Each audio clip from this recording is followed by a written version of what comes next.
আমি ছাত্র সেনাটা মহারাষ্ট্রে ক্ষুব্ধ বিক্ষুব্ধ জনতা একত্রিত হয়েছে।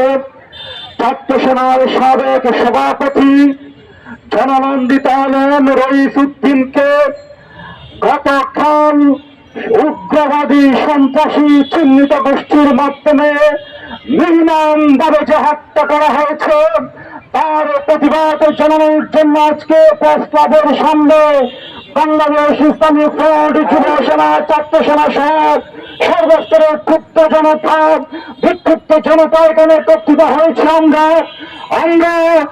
এই প্রেস ক্লাবের সামনে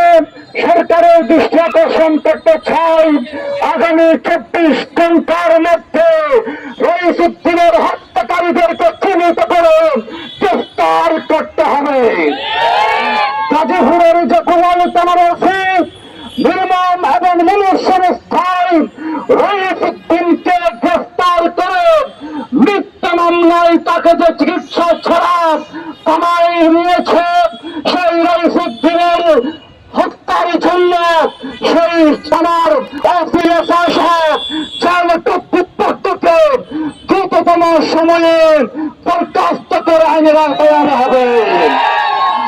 এই রইস উদ্দিনের হত্যার জন্য এই গাজীপুরের যে এলাকায় উগ্রবাদী গোষ্ঠী মানের সৃষ্টি করেছে, পরিকল্পিতভাবে 1 মাস 2 মাস পূর্বের কল্প কাহিনী সাজিয়ে মিথ্যা মামলা দিয়ে তাকে যারা মারধর করে নির্মম ভাবে তাকে হত্যা এবং মনুষ্য অবস্থায় কামায় পাঠিয়েছে, তাদেরকে 24 ঘন্টার মধ্যে যদি গ্রেফতার করা না হয়, এদেশের সুফিবাদী জনতা, এই দেশের তৌহিদ সালাফপন্থী জনতা, এই দেশের তরিকত সহ সর্বস্তরের সুফিপন্থী রাজনৈতিক রাজনৈতিক সমস্ত সংগঠন বাংলাদেশকে আর শান্ত থাকতে দেবে না। শান্তিপূর্ণ জনতাকে আপনারা যেভাবে অশান্ত করেছেন, এই দেশকে আপনারা যে উগ্রতার দিকে পাঠিয়ে দিচ্ছেন, বাংলাদেশ ইসলামী ছাত্র সেনার আজকের এই সমাবেশ থেকে আমরা বলে যাই, 24 ঘন্টার মধ্যে যদি তদন্ত পূর্বক বাইরেরকে বিচারে আওতায় আনা না হয়, তাহলে এদেশের শান্তিকামী জনতাকে আর কমিয়ে রাখার শক্তি কারণে